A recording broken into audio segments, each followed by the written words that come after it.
Hey, what's up, everyone? This is Jabari Mongoose here with episode 4 of my Pokemon Emerald Rogue Chaoslocke Challenge. This is the very first adventure you do in the game when you start, and I'm just trying to do what I can to make it random and fun. So, last episode, I completely randomized my team of basically mostly starters, and I got this new team where I'm rocking Masquerain, Mantine, Weepinbell. And yeah, so we're going to go start this next route. We're going for badge 4 now. And my encounter on this route is a Farfetch, which I'll be honest, not too happy about. Not because that it's a Farfetch, but the main reason is because it is a flying type. And I got two other flying types right now. So I have a major weakness to electric, to rock. Uh, you know, not something I really want to deal with right now.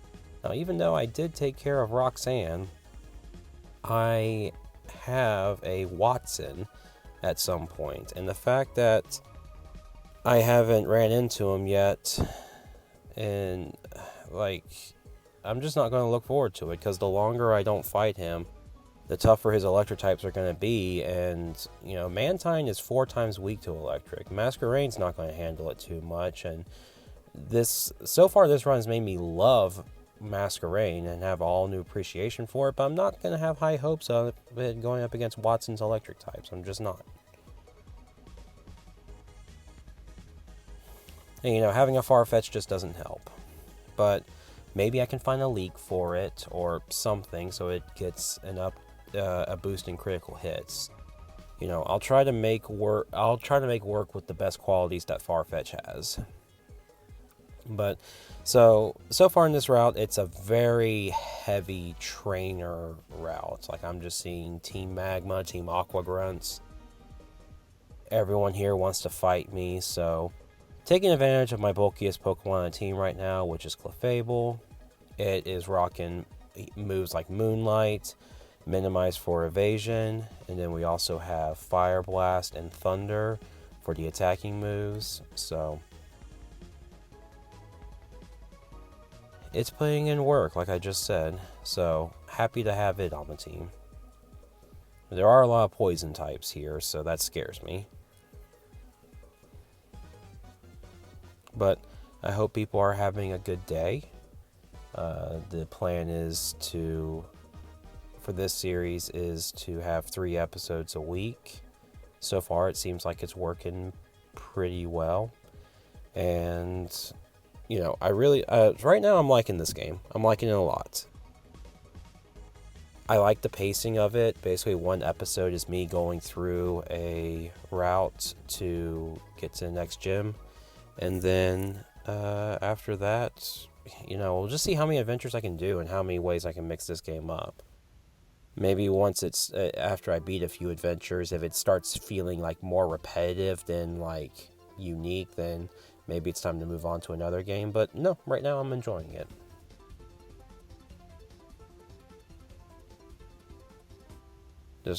This again, I've been able to avoid most trainer fights in this game, but the fact that there are so many trainers on this one area, I can tell that, not that I'm in trouble, but that I really need to start thinking of things when I have to start switching around Pokemon, because I haven't had to worry about it yet, but the PP in my moves and everything is something to really consider.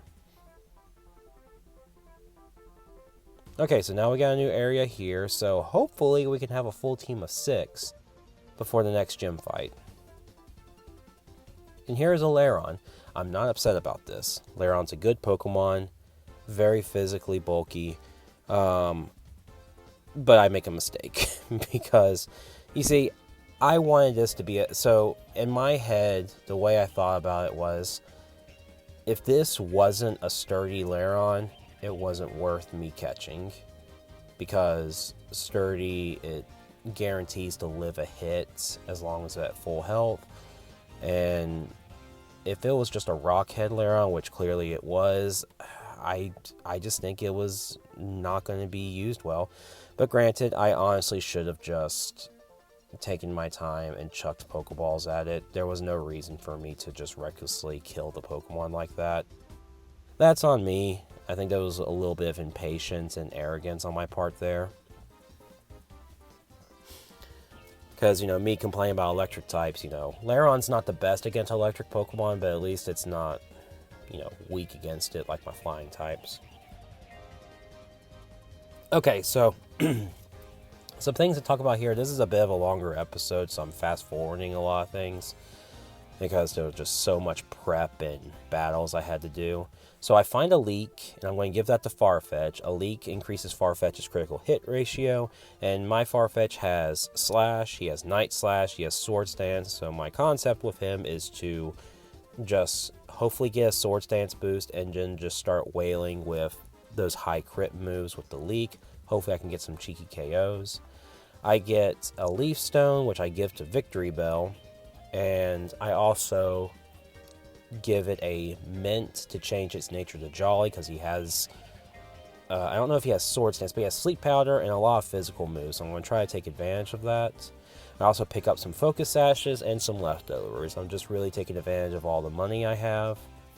I spread it around, like Mantine still has a Focus Band, and Masquerain has the Focus Sash.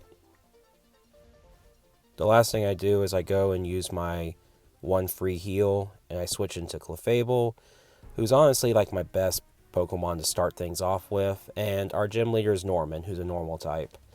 So right here, he leads with his Miltank. Miltank is a very physically bulky Pokemon, and it has high HP, but it is weak on the special defense, so I can take advantage of that with Clefable. And it's only using Seismic Toss, which leads me to believe it doesn't really have any other attacking moves. Seismic Toss does fixed damage. It does 43 damage total, so that's easy to track, and that's easy for me to heal up with Moonlight. So I set up 2 minimizes, which honestly that's a mistake, and I'll explain that in a little bit. Basically, I don't go into any other minimizes at that point, so I should have just gone up to minimize +6, and I would have been a lot safer further on in this fight. But this is a little bit of a back and forth, and I realized that Thunder is doing more damage than Fire Blast, and it didn't click at first, but that's because this Miltank has thick fat, which means it takes less damage from fire type moves, and kind of wasted a few rounds of taking unnecessary damage. I just wasn't thinking about, I guess you could say I wasn't thinking about abilities, which I really need to pay more attention to in the future. But Clefable easily takes out the Miltank, and his next Pokemon is Tauros, which this is his ace, apparently. And you see, if I had spent more time to use Moonlights to heal and set up more minimizes, I may have been able to live that and gotten some damage off the Tauros. But I go into Masquerain, who uses Intimidate. Norman spent a turn to work up, and this allowed me to get the 2-hit KO. Now, his next Pokemon is Kangaskhan. This is the scariest thing on his team right now. I switch in predicting the Fake Outs, and I try to go for an Acrobatics, but his Kangaskhan outspeeds, and Farfetch just gets obliterated. So here I decided to go into Victory Bell. I hit a knockoff, which means he's doing less damage on his with his Silk Scarf. But unfortunately, his Double Edge still gets the kill. So now I have 2 Pokemon left, a heavily damaged Masquerain, who is able to get this kill here, and a Mantine, who is at full health. Now he brings in Linoone, and I can't switch out, but fortunately his Linoone just spent a turn to Belly Drum, which means Masquerain was able to get the kill. So I was able to win that with faulty AI. Or bad AI, whatever you want to call it. But anyway, his last Pokemon was an Imposter Ditto, so it immediately transformed to Masquerain, and which meant I was able to switch in on Mantine. Had a few scares with flinches, but I was able to get the knockout. Overall, this was the hardest run of this game at the moment, and tune in for next time, see if I can recover from this.